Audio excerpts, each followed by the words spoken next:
Kaya tayo nagbablog para kumita. Yan ang totoo. Okay?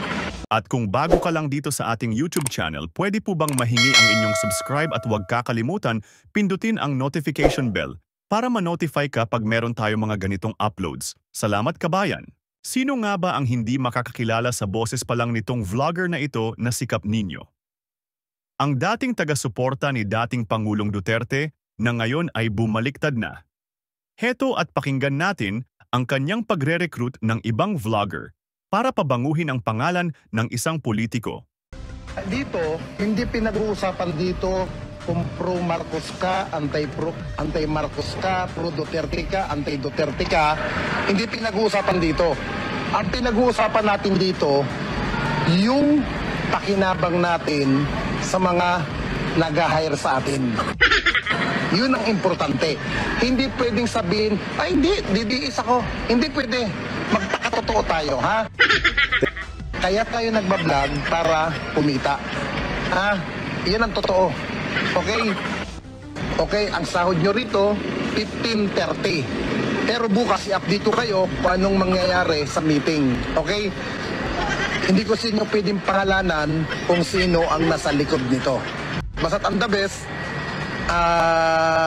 prepare kayo. Tapos, yung nasa Metro Manila, may meeting tayo bukas, mag-PPM ako. Okay? At least meron na tayong taga-probinsya. Ngayon, kung meron kayong gustong ipasok sa GC na para makasama pa, kausapin yung mabuti, i-briefing nyo, i-explaining nyo. At ang maganda rito, Bes, hindi yung vlogger na 1 buwan, 3 buwan, 4 buwan, hindi. Hanggang election ito, 2028. What? Sana. Ngayon, ang gagawin nyo lang dito, hindi kayo magbablog na kung anong gusto ninyo. Hantayin ninyo yung ibababa ko na message sa inyo para yun ang ibablog ninyo. Yun ang gagawin yung story, yung ibababa kong link na story. Ako magbababa sa inyo ng story base sa ibinaba sa akin sa taas. Yun ang gagawin nyo.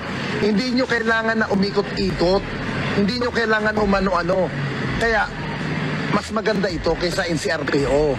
Sa NCRPO, ikot kayo. Dito, hindi nyo kailangan. Puro papuri at pag-angat lang kay Speaker Romualdez dito. What the? Boom! Hindi niya nga pinangalanan. Pero anong sabi niya ulit? Wait lang. Puro papuri at pag-angat lang kay Speaker Romualdez dito.